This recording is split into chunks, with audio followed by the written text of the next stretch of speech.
അതിന്റെ സഹായത്താൽ ഒരുപാട് സ്ഥാപനങ്ങൾ, വിദ്യാഭ്യാസ സ്ഥാപനങ്ങൾ ലോകത്തിന്റെ വിവിധ ഭാഗങ്ങളിൽ പ്രവർത്തിച്ചു വരുന്നുണ്ട്. നമ്മുടെ വിദ്യാഭ്യാസ സ്ഥാപനങ്ങളൊക്കെ മർക്കസിന്റെ സഹകരണത്തോടുകൂടി തന്നെയാണ് നടക്കുന്നത്. അങ്ങനെ നടക്കുന്നതിനിടയിൽ നമ്മുടെ കേരളത്തിൽ സ്വാശ്രയ മെഡിക്കൽ കോളേജും അതുപോലെ ഡെന്റൽ കോളേജും എഞ്ചിനീയറിംഗ് കോളേജും ഒക്കെ കൊടുത്തുകൊണ്ടിരിക്കുന്ന ഒരു തീരുമാനം വരുന്നു എന്ന് കേട്ടപ്പോൾ നമുക്ക് മർക്കസിന്റെ കീഴിൽ അങ്ങനെ ഒന്ന് എടുക്കാനുള്ള സാമ്പത്തിക ശേഷിയില്ല. അതുകൊണ്ട് തന്നെ മുസ്ലിം സമുദായത്തിന് അങ്ങനെ ഒരു വിദ്യാഭ്യാസ സ്ഥാപനം ഉയർന്നു വരുന്നതിൽ വേറെ ആരും പരിശ്രമിക്കാത്ത സ്ഥിതിക്ക് നാം തന്നെ പരിശ്രമിക്കുന്നത് നല്ലതാണെന്നതിൽ ആർക്കെങ്കിലും തർക്കമുണ്ടാകുമോ? അങ്ങനെ അഹ്ലുസുന്നത്തി വൽ ജമാഅത്തിന്റെ സജീവ പ്രവർത്തകന്മാരായ KM റഹീം സാഹിബ് ചെയർമാനായി അവർ ഒരു ട്രസ്റ്റ് രൂപീകരിച്ച് ചേളാരിയിൽ രജിസ്റ്റർ ചെയ്ത് ഒരു ട്രസ്റ്റ് രൂപീകരിച്ച് പ്രവർത്തനം ആരംഭിച്ചിരുന്നു. ആ ട്രസ്റ്റിൽ കാന്തപുരം ഉസ്താദിന്റെ മകനെയും അവർ ഉൾപ്പെടുത്തിയിരുന്നു. ഈ മർക്കസ് അതിനുവേണ്ടി ഒരു ട്രസ്റ്റ് രൂപീകരിച്ചിട്ടില്ല. അങ്ങനെ ട്രസ്റ്റ് രൂപീകരിച്ച് അവർ പ്രവർത്തനം ആരംഭിച്ചതിന് ശേഷം ഉസ്താദിന്റെ അടുക്കൽ മർക്കസ് മുഖേന ഇതിനു വേണ്ട സഹായ സഹകരണങ്ങൾ ചെയ്യണമെന്ന് ആവശ്യപ്പെട്ടു. ഉസ്താദിന് സാമ്പത്തികമായി ചെയ്യാൻ കഴിയില്ല എന്ന് പറഞ്ഞു. അപ്പോ ഉസ്താദിനോട് നിങ്ങൾ കുറെ ഷെയർ പരിചയമുള്ളവർക്കൊക്കെ വാങ്ങി തന്നാൽ മതി എന്ന് പറഞ്ഞു. ഇവിടെ നിങ്ങളൊരു കാര്യം മനസ്സിലാക്കേണ്ടത്, വേറെ ഏതെങ്കിലും ഒരു ട്രസ്റ്റ് പോലെയല്ല ഈ ട്രസ്റ്റ്. നമ്മുടെ ഈ ട്രസ്റ്റ് ചാരിറ്റബിൾ ട്രസ്റ്റാണ്. രജിസ്റ്ററിൽ അങ്ങനെയാണ് എന്ന് പറഞ്ഞാൽ അതിൽ എന്തെങ്കിലും വരുമാനമുണ്ടെങ്കിൽ അത് സാധുക്കൾക്ക് ഉള്ളതാണ്, ഒരു വ്യക്തിയുടെയും കീശയിലേക്ക് പോകാനുള്ളതല്ല. ഇതൊരു ബിസിനസ്സിന് വേണ്ടിയാണ് എന്ന ധാരണ പരത്താൻ വേണ്ടിയുള്ള ശ്രമമുണ്ട്. അതാദ്യം നിങ്ങൾ മനസ്സിലാക്കണം. ഇത് പറഞ്ഞിട്ടേ ഞാൻ പോവുള്ളൂ. ഇത് ചാരിറ്റബിൾ ട്രസ്റ്റാണ്. ഇതിന്റെ ഒരു വരുമാനവും ഒരു വ്യക്തിയുടെയും കീശയിലേക്ക് പോകാൻ വകുപ്പില്ല. ഞങ്ങൾ ഒരിക്കലും തന്നെ ഞങ്ങളെ കീശയിലേക്ക് വരാൻ വകുപ്പുള്ള ഒരു പരിപാടിയിലും ഞങ്ങൾ ഭാഗവാക്കാകാറില്ല. മറിച്ച് സമൂഹത്തിനുള്ളതിൽ മാത്രമേ ഞങ്ങളും ഞങ്ങൾ ഉസ്താദുമാരും അതുപോലെ ഞങ്ങളെ പ്രവർത്തകന്മാരും ശ്രമിക്കാറുള്ളൂ. ഇരിക്കട്ടെ, അങ്ങനെ ഈ ചാരിറ്റബിൾ ട്രസ്റ്റ് രൂപീകരിച്ച് അവർ പ്രവർത്തനം ആരംഭിച്ചു.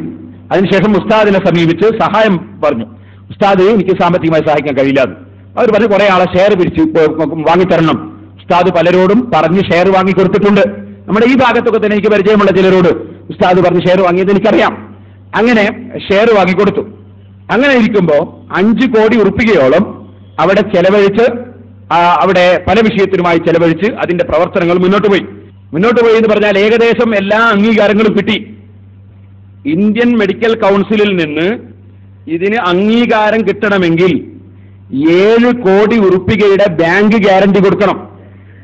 ഈ 7 കോടി ഉറുപ്പിക ആവശ്യമില്ല, മറിച്ച് ബാങ്ക് പറഞ്ഞാൽ മതി.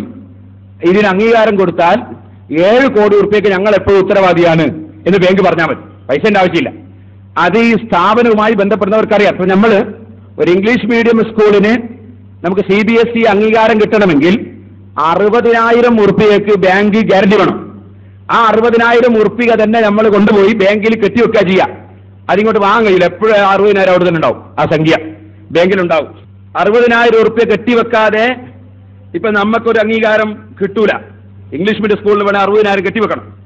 പക്ഷെ 60,000 ആയതുകൊണ്ട് നമ്മളെ സംഖ്യ ഞങ്ങൾ കെട്ടിവെച്ചേക്കും. അതിന് വേറെ ഒന്നും സ്വന്തം വിലുകൊണ്ടില്ല. 60,000 അങ്ങോട്ട് വെച്ചാൽ ഒരിക്കലും ഇങ്ങോട്ട് വാങ്ങാൻ കഴിയില്ല. സ്കൂൾ പിരിച്ചുവിടുമ്പോൾ സ്കൂൾ അഥവാ നമ്മളങ്ങ് നിർത്തിക്കളഞ്ഞാൽ ഒരു മാസത്തെ ശമ്പളം കൊടുക്കാനുള്ള ഒരു വകുപ്പ് ഗവൺമെന്റിന് ഉണ്ടാകാൻ വേണ്ടിയിട്ട് ആദ്യം തന്നെ പൈസ വാങ്ങിയാൽ വെക്കുകയാണ്.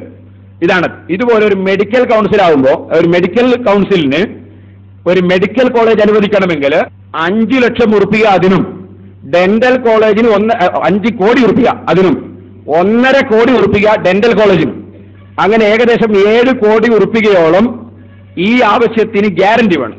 സംഖ്യ ആവശ്യമില്ല. ഇങ്ങനെ ഗ്യാരണ്ടി കൊടുക്കാൻ ട്രസ്റ്റിന്റെ കയ്യിലില്ല. അതേസമയത്ത് ഈ മെഡിക്കൽ കോളേജ് തുടങ്ങാതെ പോയാൽ ഈ ഷെയർ വാങ്ങിയ ആളുകളൊക്കെ സംഖ്യ കെട്ടിക്കിടക്കുകയും നശിച്ചുപോവുകയും ചെയ്യും. അപ്പൊ ഇതിന് ഗ്യാരണ്ടിയായി മർക്കസിന്റെ കോംപ്ലക്സിന്റെ ഒരാധാരം തന്നാൽ അതവിടെ കൊണ്ടുപോയി വെക്കും. ആ ഗ്യാരണ്ടി ആയിട്ട് പേപ്പർ അവിടെ വെക്കൽ മാത്രം, കേസൊന്നും എടുക്കണ്ട. ഇതെന്തിനാ? അഥവാ ഈ പരിപാടിയുമായി മുന്നോട്ട് പോകുന്നില്ലെങ്കിൽ ആ സമയത്ത് കുട്ടികളെയൊക്കെ ചേർത്തിട്ട് മെഡിക്കലിന് പഠിക്കാൻ വന്ന കുട്ടികളുടെ ഭാവി നഷ്ടപ്പെട്ടു പോകുമ്പോൾ ഗവൺമെന്റിന് അവരുടെ ഭാവി സുരക്ഷിതമാക്കാൻ ആവശ്യമായ ഫണ്ട് പിടിച്ചെടുക്കാൻ വേണ്ടി ആദ്യം ഒരു ഗ്യാരണ്ടിക്ക് സെക്യൂരിറ്റി വാങ്ങി വെക്കുകയാണ് ഗവൺമെന്റ്. അപ്പൊ ആ സെക്യൂരിറ്റിക്ക് 7 കോടി ഉറുപ്പികയോളം വരുന്ന സെക്യൂരിറ്റി ഗ്യാരണ്ടി വേണം. ഈ ഗ്യാരണ്ടിക്ക് പേപ്പർ കൊടുക്കാൻ വേണ്ടി അവർ ആവശ്യപ്പെട്ടു. അപ്പൊ അതുകൊണ്ട് മർക്കസിൽ എന്താ കാര്യം? മർക്കസിൽ നിന്ന് പഠിച്ചു വരുന്ന പാവപ്പെട്ട എത്തിയും കുട്ടികൾക്ക് ബുദ്ധിയും വിവരമുള്ളവരാണെങ്കിൽ മെഡിക്കൽ കോളേജിൽ ഫ്രീ ആയിട്ട് സീറ്റ് കിട്ടും.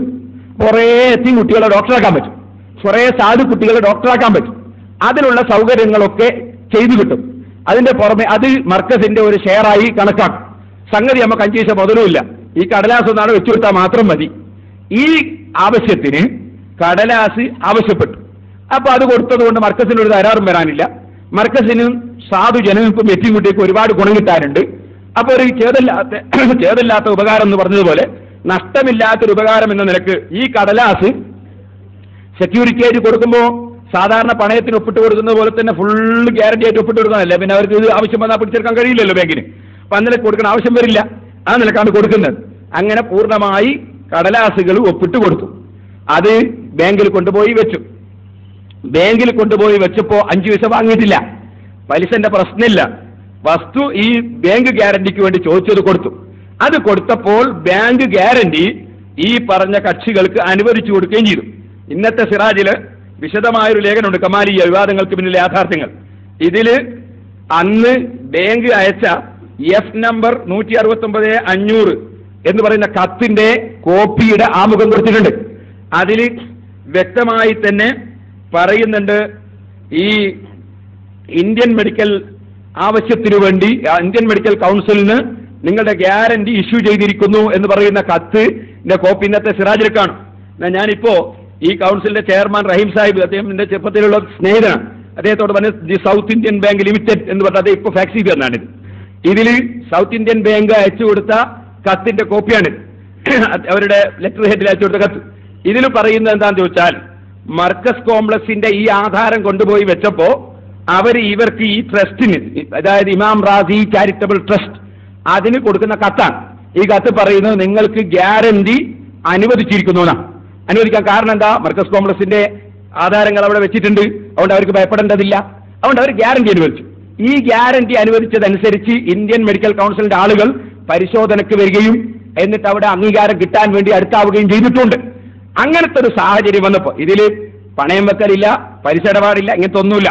ഈ ഒരു ഗ്യാരണ്ടി കൊടുക്കൽ മാത്രം. അതുകൊണ്ട് മർക്കസിന് ഒരുപാട് കാര്യങ്ങൾ കിട്ടാനുണ്ട്. അതിനുവേണ്ടി അല്ലാതെ കാന്തപുരം ക്രോസിലേക്ക് വിട്ടടിക്കാനൊന്നുമല്ല. അങ്ങനെ ഈ പേപ്പറുകൾ അവിടെ കൊണ്ടുപോയി വെച്ചു.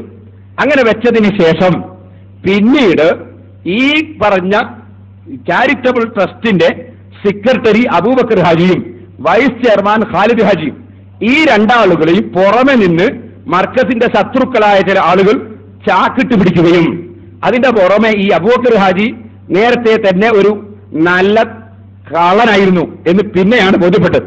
അയാളാണ് സെക്രട്ടറി. ബാക്കി നമ്മളൊരു പ്രത്യേകം ഗ്രൂപ്പിന്റെ ആക്കിയിട്ടൊന്നല്ല ഉണ്ടാക്കിയത്.